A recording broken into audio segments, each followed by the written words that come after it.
Bismillahirrahmanirrahim. Assalamualaikum warahmatullahi wabarakatuh. Alhamdulillahirrahmanirrahim.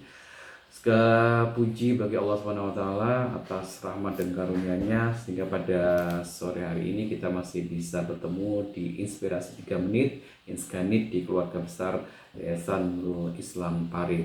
Sebelumnya saya mohon maaf atas keterlambatan ini karena tadi ketika saya dari Bundari itu pas di jalan, dan kemudian terkadang setelah sampai rumah ada undangan untuk tahlilan di tetangga sehingga kemudian saya harus menghadiri lebih dahulu.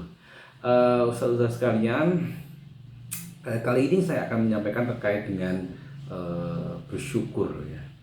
Dalam sebuah firman-Nya dalam surat Ibrahim ayat 7, Allah berfirman, sesungguhnya jika kamu bersyukur, niscaya aku akan menambah nikmat kepadamu.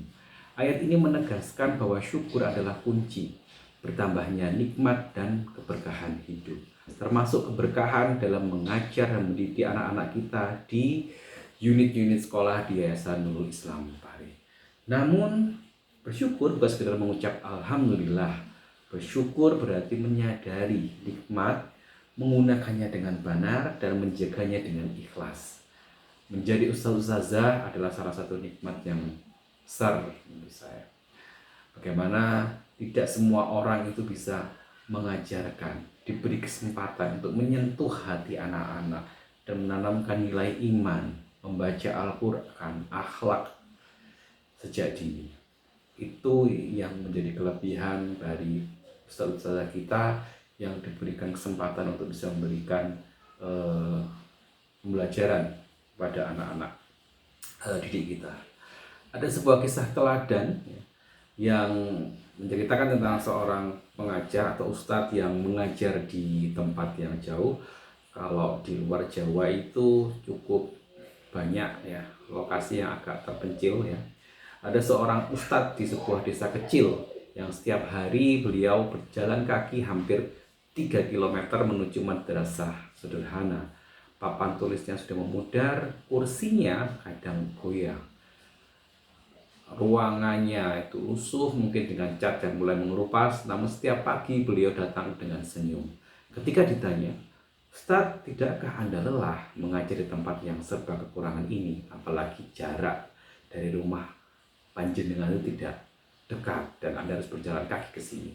Lalu beliau menjawab dengan tenang, saya tidak mengajar untuk mencari kemudahan dunia, tetapi saya sedang menyiapkan bekal untuk akhirat.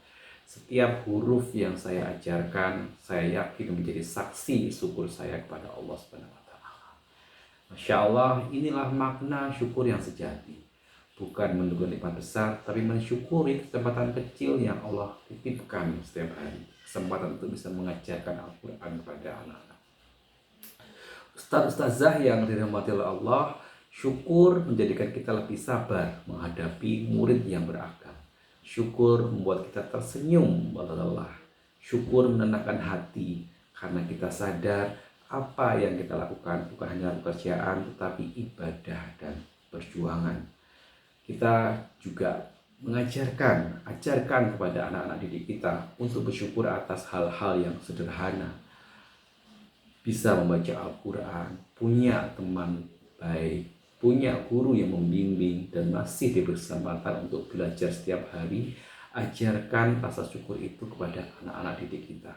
Dengan begitu, kita tidak hanya mendidik kepala mereka dengan ilmu, tetapi juga mendidik hati mereka agar penuh rasa syukur. Kurang lebih itu yang bisa saya sampaikan. Kurang lebihnya mohon maaf dan semoga bermanfaat. Saya akhiri. Wassalamualaikum warahmatullahi wabarakatuh.